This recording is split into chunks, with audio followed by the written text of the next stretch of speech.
Then followed by, consider the following statements. The Parliament of India can place a particular law in the 9th schedule of the Constitution of India. Yes, Parliament can make legislations and it can keep those legislations in the 9th schedule. So it is a correct statement.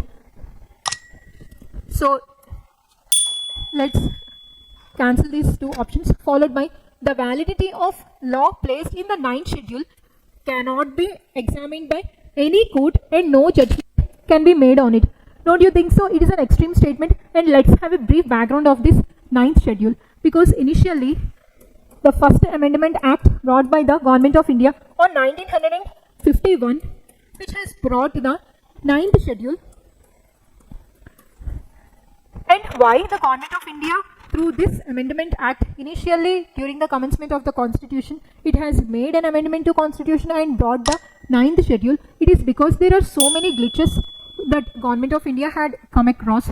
In order to overcome those glitches, it had put a lot of different legislations in the 9th schedule and made the legislation in such a way, so whatever the legislation which are kept in this particular 9th schedule were not eligible to the judicial scrutiny. They are not eligible to judicial review. But later, in the Keshavananda Bharati case, which happened in 1973, in the Keshavananda Bharati case of 1973, the Supreme Court has gave a verdict that this judicial review is a part of basic structure doctrine, and the Parliament do not have the right to amend the basic structure doctrine. So in that context, the judicial review, that means Supreme Court and the High Courts have the complete rights to interpret any legislation which is either kept in 9th schedule or do not keep in 9th schedule. That the judicial review, it is a part of basic structure doctrine, and the courts have the right to interpret the different laws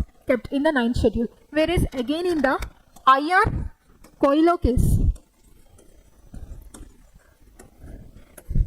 it is the case where the Supreme Court has reaffirmed that whatever the legislations or whatever the laws which were kept in the 9th schedule, and those laws which were kept in the 9th schedules after the 24th April 1973, that means 24th April 1973 is the date of Keshavananda Bharati case.